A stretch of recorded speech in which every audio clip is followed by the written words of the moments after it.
This is a question that largely depends on one's orientation.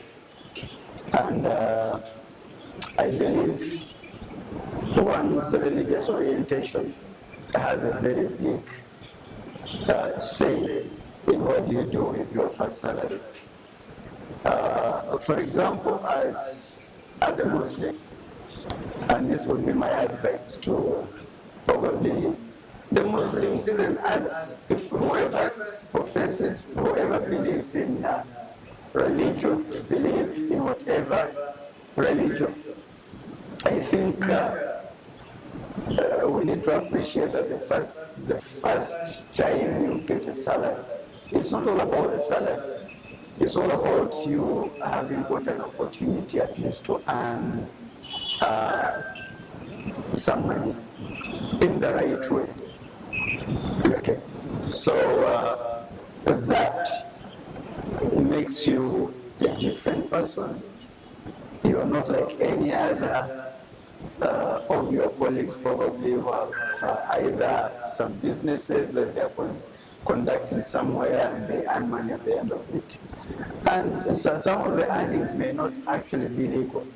But for you now, you have a profession, you have a job, you have been employed, and at the end of the first month, you have your salary. Of course, that first salary cannot in any way, in our Uganda situation, may not be enough for you to buy a plot. So just forget about the plot issue aside. But as a person who believes in God, I think your first salary should be used for purposes of thanking the Almighty. You appreciate having gotten that opportunity to earn money in the right way. So we thank God. And of course, you may end up organizing a small prayer, whatever that may be, either at your place of worship, any place of worship, in a mosque, in a church, or even organize one at home, right? You call your pastor, you invite your sheikh to come and at least celebrate with you that very big achievement in life. And of course, it means that you have earned, you have gotten your first salary, you are thanking God for that, and also praying for more, right?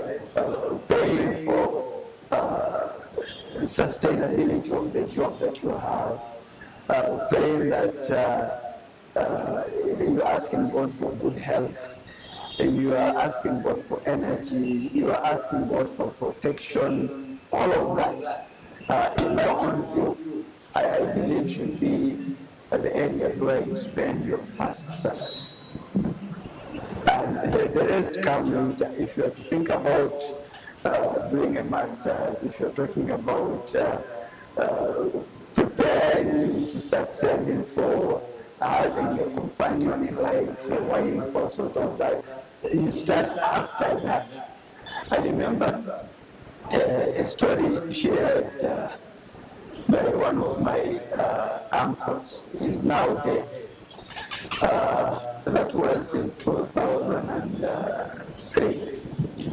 I went to visit him when he lost his brother, another uncle of ours. So we had a conversation, and he told me something very interesting about his first salary. So when he got his first salary, by then he was still living with his parents, right? Unlike some of us, the moment you know that you have a job, you already want to be independent, get a house, get a room, and you start staying alone. But by then, they were still staying with their parents. And what was his qualification? A teacher. Upon completing his studies, the parents advised that he comes to Chibuli, TTC, and trains to become a teacher. So his first salary as a teacher, as soon as the day he got his salary, he went home and told his dad that today we have been paid. So the father asked him for the money. Of course, those days there was no payment through banks. They were given cash. So he bring all the money. So he got the money, he gave the money to his father. Something that our children of today will never do. So he got the money and gave to his father. Now the father got some of that money and kept it and said, now this is yours, this is mine. Now what he called his, he organized the prayer session. Dua. He invited the sheikh and other people around to come and sang for that. So that tells you probably that may have influenced my also orientation when it comes to the first salah. What do you do? And if you are in a position of maybe bringing people together for that prayer, take a portion of it and give it out. Right? As sadaqah, right? You find poor, share with them that. Okay, so it still falls under the same philosophy of thanking God for what you have done.